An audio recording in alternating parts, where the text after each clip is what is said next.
They say that it's about the journey, not the destination. I've been on a journey this tournament, quite a few planes.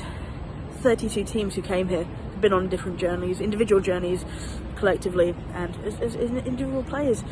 There have been teams who've been backed by their federations who haven't, teams who are part-time, teams who are full-time, have everything they could want to be the very best version of themselves. We've seen fans converted, neutrals converted, people fall in love. Right here in Australia, there were 4 days of pandemonium following Australia's shootout win over France. The entire country, everyone was talking about the Tillies. There was Matilda's mania. Now, if that takes root and we see better numbers moving forward for international games for them, it's legacy. If we see more growth and development, more grassroots development, it's legacy. But here tonight we saw one match. Across these 2 countries we've seen countless matches. I don't know how many I've seen. I don't know how many hearts have been broken.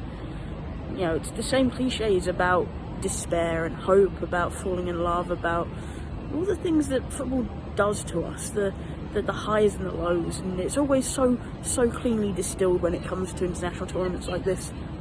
When you think about Germany going out early, the US unceremoniously getting knocked out by Sweden coming back to win bronze, Australia getting close but being very, very tired, England making another major tournament final, falling.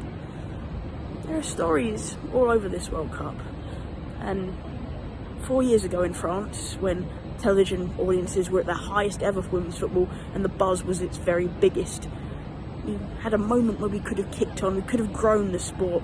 That is the destination rather than the journey for this tournament. But then COVID hit, and we know exactly how hard that hit. A lot of grassroots, a lot of women's football really felt that pinch of COVID. Football's still trying to recover from that. But over the last month, over the last 31 days across these 2 countries in this hemisphere, so many people, whether they've been here or they've been at home, they've fallen in love with the sport. They've grown appreciation, they've learned new names. Look, Caicedo has made a name for herself. Selma Parajuelo has made a bigger name for herself. Adana Matty is huge. Macker-Arnold is massive in goal. All around, almost every team has had a moment to celebrate something. We saw Jamaica doing what no other Caribbean team had ever done before. For everyone around the world, for so many around the world who tuned in, those who took part, there are memories, and there will be a legacy here. Hopefully a legacy of growth around the world and better conditions for so many teams who still lack them. We know Colombia got so far, whilst really being forgotten about by the Federation. We know the stories with Jamaica, we know everything that the Super Falcons have gone through with Nigeria over the years. So now's the moment we hope will kick on, and it might not happen overnight, it might not even happen by the time we convene again in 4 years' time. But it was the right time to move to 32 teams. It was a great spectacle, so much joy, so much despair as well.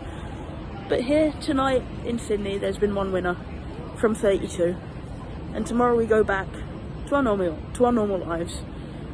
But they'll be different for so many people who watch these games.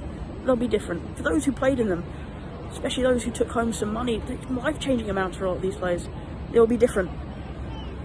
So, this one cliche, it's not so much about that journey, this journey to get here, but it is the destination where we want women's football to be.